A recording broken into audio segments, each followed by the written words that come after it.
Selamat pagi anak-anak sekalian, selamat berjumpa kembali dalam pelajaran agama Katolik. Dan hari ini kita akan mempelajari tentang laki-laki dan perempuan itu sepadan. Minggu lalu kita telah melihat bahwa laki-laki dan perempuan itu adalah citra Allah. Citra Allah berarti serupa dengan Allah, ya. Allah yang memiliki pikiran, perasaan, dan kehendak. Nah, yang membedakan kita dengan Allah yaitu bahwa kepunyaan Allah, kekuasaan Allah itu tidak terbatas, sedangkan manusia sangat terbatas, ya. Nah, sekalipun demikian bahwa Allah menciptakan kita dengan penuh kasih sayang. Nah, adapun tujuan pelajaran kita hari ini yaitu memahami bahwa laki-laki dan perempuan itu sederajat atau sepadan.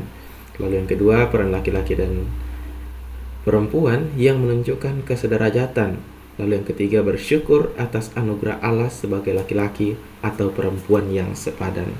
Untuk itu mari kita mohon bimbingan Roh Kudus agar kita bisa memaknai pelajaran ini dengan baik.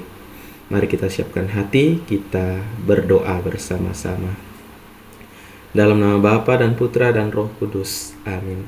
Allah, kami bersyukur atas anugerah-anugerah dari-Mu, anugerah hidup, kesehatan, dan kesempatan belajar.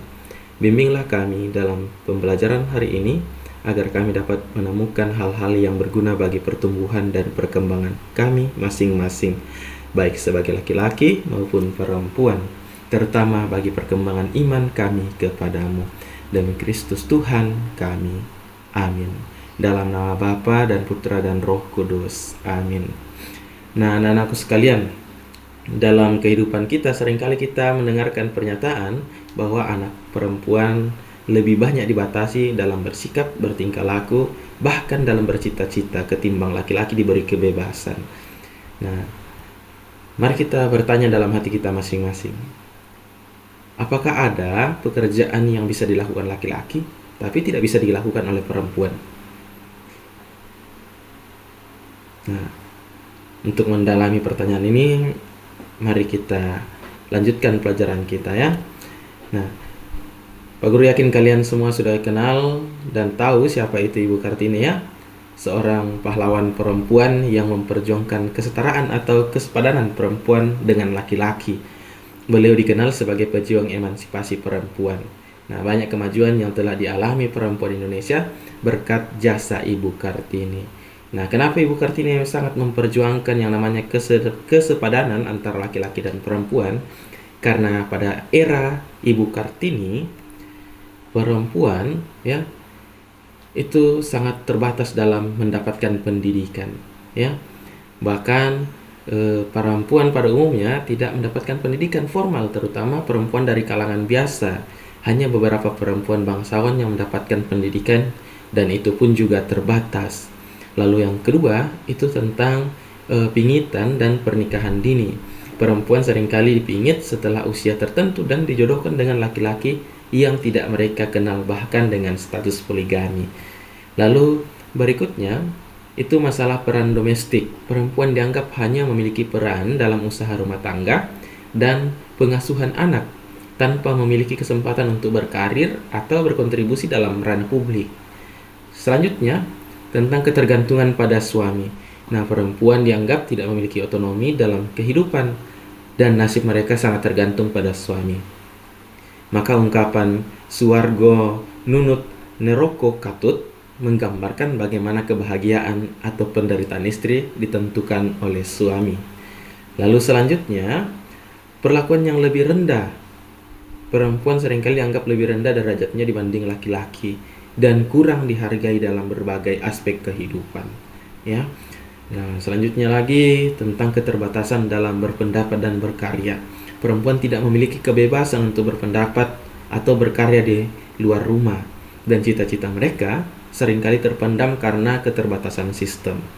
Dan yang terakhir, masalah terjadi karena kurangnya kesadaran gender dalam masyarakat, belum memiliki kesadaran tentang pentingnya kesetaraan antar laki-laki dan perempuan, ya. Dan perempuan seringkali menjadi korban diskriminasi dan ketidakadilan. Nah, mari kita lihat bagaimana Allah menciptakan perempuan dan laki-laki di dalam kitab Kejadian pasal 2 ayat 18 sampai 24. Nah, Tuhan Allah berfirman, "Tidak baik kalau manusia itu seorang diri saja. Aku akan menjadikan penolong baginya yang sepadan dengan dia." Lalu Tuhan Allah membentuk dari tanah segala binatang hutan dan segala burung di utara. Dibawanya lah semuanya kepada manusia itu untuk melihat bagaimana ia menamainya. Dan seperti nama yang diberikan manusia itu kepada tiap-tiap makhluk yang hidup, demikianlah nanti nama makhluk itu. Manusia itu memberi nama kepada segala ternak, kepada burung-burung di udara, dan kepada segala binatang hutan. Tetapi baginya sendiri tidak ia temukan, ia jumpai penolong yang sepadan dengan dia. Lalu Tuhan Allah membuat manusia itu tertidur nyenyak. Ketika ia tidur, Tuhan Allah mengambil salah satu rusuk daripadanya, lalu menutup tempat itu dengan daging. Dan dari rusuk yang diambil Tuhan Allah dari manusia itu, dibangunnyalah seorang perempuan. Lalu dibawanyalah kepada manusia itu. Lalu berkatalah manusia itu, "Inilah dia tulang dari tulangku dan daging dari dagingku. Ia akan dinamai perempuan, sebab ia diambil dari laki-laki. Sebab itu seorang laki-laki akan meninggalkan ayahnya dan ibunya dan bersatu dengan istrinya, sehingga keduanya menjadi satu daging." Ya. Nah, anak-anakku sekalian, Hawa diciptakan Allah itu berkat kasih Allah ya. Ia diciptakan dari tulang rusuk Adam atau dari tubuh Adam bagian samping. Nah, tulang rusuk atau bagian samping memiliki arti yang sama ya. Nah, Hawa adalah pasangan yang sepadan dengan Adam. Seperti kata Adam, "Inilah tulang dari tulangku dan daging dari dagingku." Perempuan ada di samping laki-laki menjadi pasangannya. Nah, anak-anakku sekalian, sesungguhnya laki-laki dan perempuan itu memiliki derajat dan martabat yang sama. Manusia yang sama-sama diciptakan Allah. Nah, Alkitab juga mengajarkan bahwa ketika menciptakan manusia, laki-laki dan perempuan, Allah tidak mengatakan bahwa perempuan itu lebih rendah daripada laki-laki, melainkan sebagai penolong yang sepadan bagi laki-laki. Ya, perempuan tidak lebih tinggi derajatnya dari laki-laki, dan juga perempuan tidak lebih rendah derajatnya dari laki-laki. Nah, dengan demikian, laki-laki dan perempuan adalah sepadan. Nah, hal itu berarti bahwa perempuan tidak boleh direndahkan dengan alasan apapun.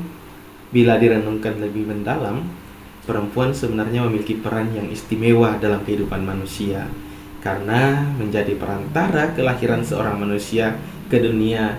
Lewat perempuanlah manusia dikandung dan dilahirkan.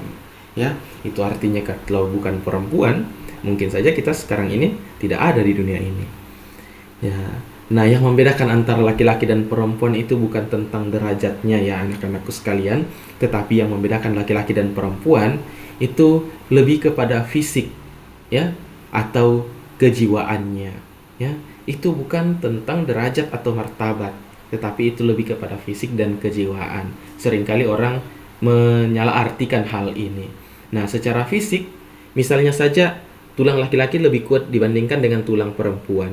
Tapi kulit perempuan biasanya lebih halus dibandingkan dengan kulit laki-laki, dan badan perempuan lebih lentur dibandingkan dengan badan laki-laki. Nah, sedangkan kejiwaan, misalnya laki-laki itu terkenal lebih berani, lebih suka membuat, memperbaiki, dan lebih mengandalkan pikiran. Sementara perempuan biasanya kurang berani, lebih suka merawat dan berperasaan halus, ya, atau lebih dikenal mengutamakan perasaan. Begitu. Nah, anak-anak sekalian, untuk lebih mendalami pelajaran kita hari ini, mari kita mengerjakan lembar kerja ini ya. Silakan anak sekalian mengamatinya, lalu mengerjakannya dengan baik juga. Ya. Nah, nanti setelah dikerjakan dapat dikumpulkan kepada gurunya. Oke. Nah, kesimpulan dalam pelajaran kita hari ini anak-anakku sekalian, berkat jasa Ibu Kartini, perempuan Indonesia telah mengalami banyak kemajuan, ya. Tadi dikatakan bahwa perempuan tidak mendapatkan pendidikan yang layak, tapi setelah era Ibu Kartini, ya, atau saat ini kita bisa melihat bahwa laki-laki dan perempuan mendapatkan pendidikan yang layak. Nah, itu adalah salah satu bukti yang sangat real atau nyata ya yang telah kita alami saat ini. Nah, perempuan boleh bersekolah dan bekerja, ya. sama dengan laki-laki. Ada perempuan yang menjadi presiden, tentara, polisi, atlet, bahkan teknisi dan sebagainya.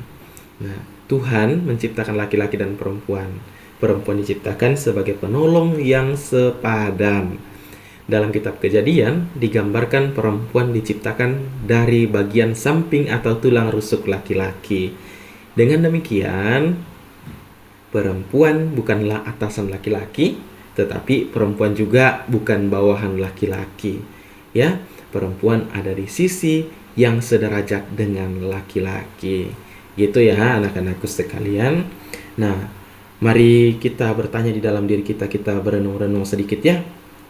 Apakah kita masih merasakan atau mungkin kita ada menemukan ya ketidaksepadanan yang terjadi di lingkungan tempat tinggal kita? Misalnya saja mungkin di dalam keluarga atau di sekolah ataupun di kampung kalian ya. Nah, silakan anak-anakku tulis di dalam bukunya, lalu kita akan diskusikan bersama. Oke? Nah, anak-anak sekalian, mari kita bersyukur kepada Tuhan untuk pelajaran kita hari ini. Mari kita berdoa dalam nama Bapa dan Putra dan Roh Kudus. Amin. Allah, kami bersyukur atas penciptaan diri kami sebagai laki-laki ataupun perempuan. Kami percaya laki-laki dan perempuan adalah sepadan, harus saling menolong dan melengkapi. Allah, bantulah kami agar kami dapat mengembangkan diri menjadi laki-laki dan perempuan yang saling menghormati. Terpujilah Allah Bapa, Putra dan Roh Kudus untuk selama-lamanya. Amin. Dalam nama Bapa dan Putra dan Roh Kudus. Amin. Oke anak-anak sekalian, terima kasih. Sampai jumpa di video selanjutnya.